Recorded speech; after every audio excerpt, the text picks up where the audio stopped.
Hey everyone, what's up? Well, I have here is my Dell Latitude E6420. It's a business grade laptop from Dell from about 2012. I believe this is a 2012 model. Now, this laptop still works. I haven't used it in a few months, I think about 6 months, because I've replaced it with a different computer that's a lot better for the work I do. So, really, it's just been sitting, and I've been wondering what to do with this laptop. I mean, it's got 4 gigs of RAM. It did have 8. I did take the one of the sticks out for this computer right here. I like to cannibalize parts sometimes from uh, computers if they take the same parts. So it's got 4 gigs of RAM, which is plenty on what I plan on doing with this computer. It's also got a 500 gigabyte hard drive in it, which I'm going to actually take out, and I'm going to swap it out with this Intel SSD right here. That's 160 gigabyte SSD, which is kind of an upgrade because it's faster storage, but kind of not an upgrade because it's less storage, but it's more than what I need for what I want to do with this computer.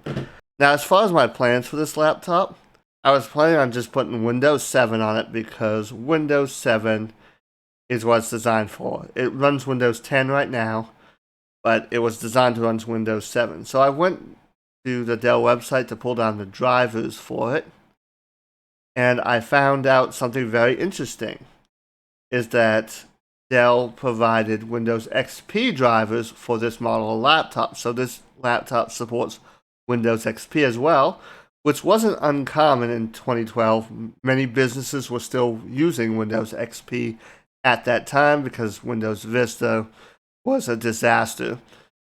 So Dell supported Windows XP for the new laptops just in case businesses wanted Windows XP. So my plan is to put Windows XP on here. So 4 gigs of RAM is plenty, and so is 160 gigabytes of storage. At least that's my thoughts on the matter. Now there are a couple of reasons why I'm choosing XP. And one of them is I love Windows XP. I think it's an awesome operating system. And also, its backward compatibility modes are phenomenal. I mean, I like to play a lot of older games like Windows 98 games and stuff, and some of those don't work on modern versions of Windows, but they'll work on Windows XP. We're going to go ahead and replace the drive because this drive also has data I need to take off of it. I'm not going to deal with that right now. And also, we're going to clean the laptop because it's gotten stuff on it in storage. So we're just going to clean the laptop as well.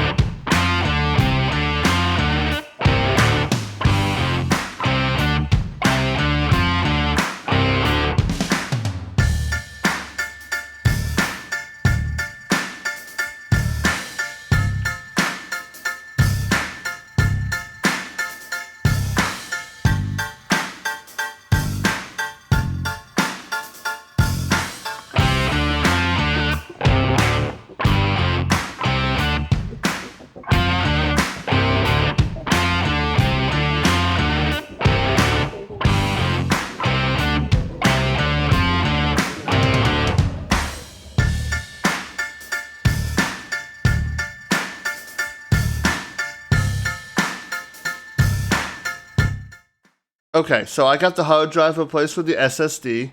I got this computer cleaned up a little bit. It's not perfect, but it is a lot better than it was. It was absolutely disgusting. It accumulated a lot of dust and dirt in storage, and probably from use because I probably didn't clean it before I put it into storage. So there was that too. But it's at least palatable. I might take the keyboard apart and clean the keys. That's about what isn't perfect, but it's a lot better than it was. So let's go ahead and get this thing hooked into power and get it powered on and install the operating system. Now, what I'm going to use to install this operating system is this disk right here. I'll uncover it.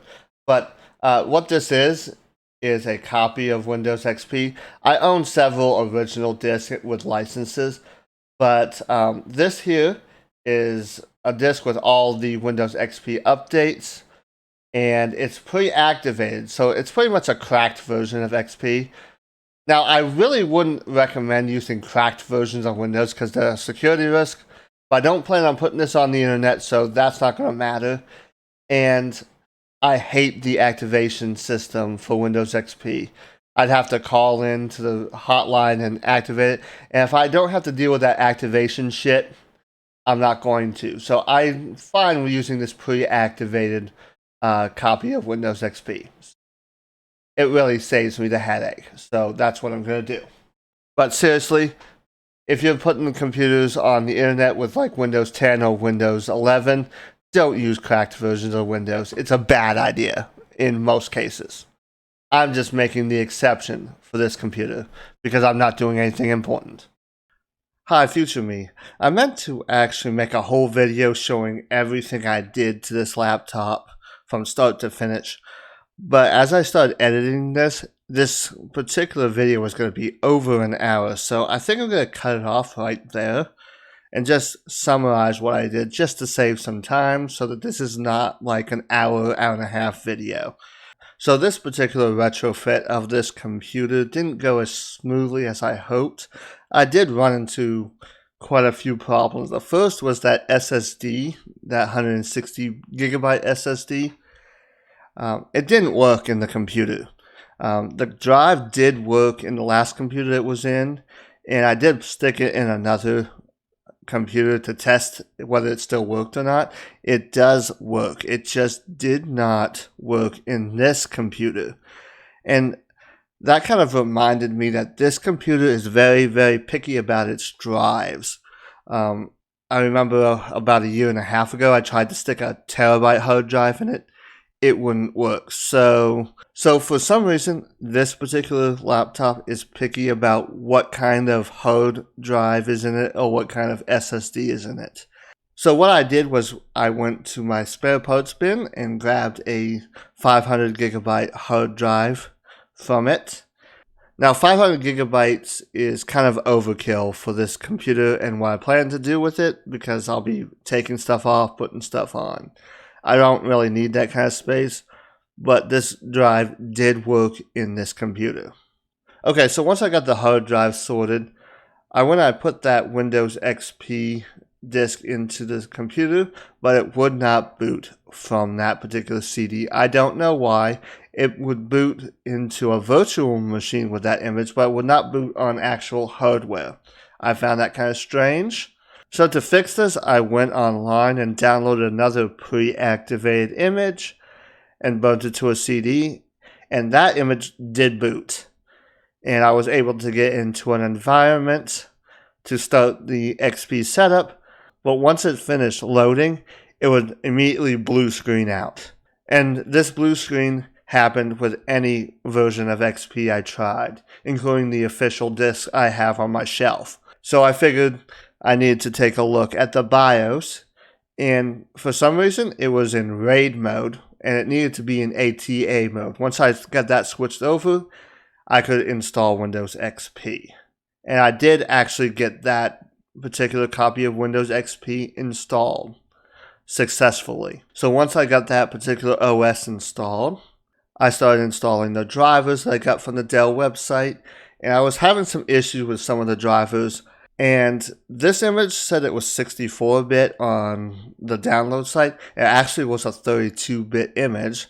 And I thought it was because some of these drivers might have been 64-bit only because the computer's a 64-bit processor. So I just grabbed one of my official XP disks off the shelf, installed a 64-bit operating system, and activated it and started installing drivers. I did run into the same issues, and it turned out they were corrupted executables, so I had to go and re-download the drivers.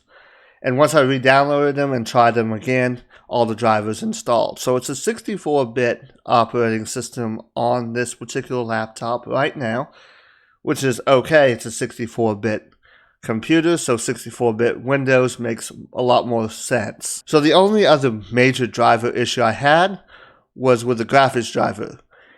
And the main graphics card in this particular computer is an NVIDIA NVS 4200M. It's a 512 megabyte card. Of course, you need the NVIDIA driver for it. And the NVIDIA driver that Dell provided would not install. So all I did was went and pulled down the correct driver from the NVIDIA website.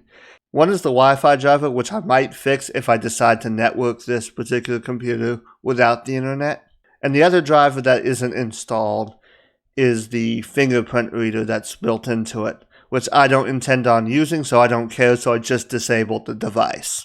So the reason why I bring up a lot of these problems I've had with this particular project is to show people that if you're going to get into retrofitting old hardware or restoring old computers, that your projects aren't always going to go as planned.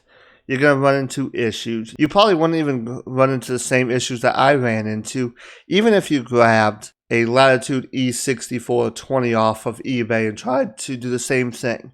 Mainly because a lot of my problems stem from a bad CMOS battery. And that should be just a simple coin cell battery.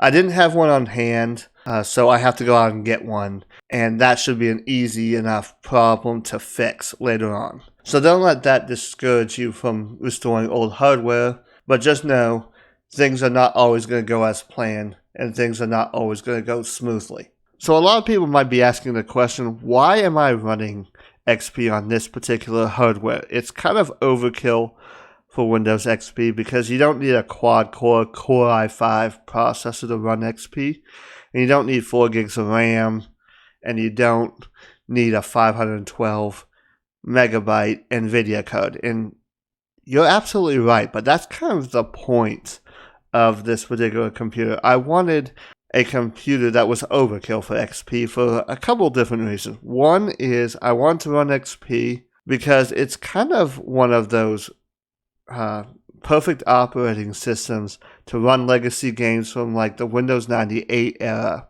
And some of the games from Windows 95 will work with Windows XP too. And some of the games that were designed for Windows Vista and 7 will work on XP as well. So it's kind of like the happy median for legacy gaming, especially Windows gaming. And XP is also new enough that it works with DOSBox to run a lot of DOS games as well. That is one of the reasons why I chose XP, was to play legacy gaming without having to have a huge bank of computers that were running Windows 95 and Windows 98 and Windows Vista and Windows 7.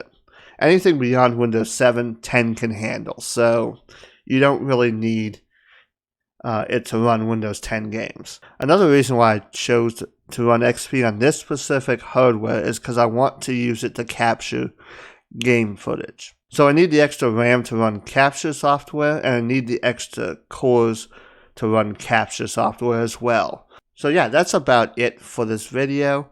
I hope that you enjoyed watching this video. I hope that you'll hit that subscribe button and join me for my other videos. Take care.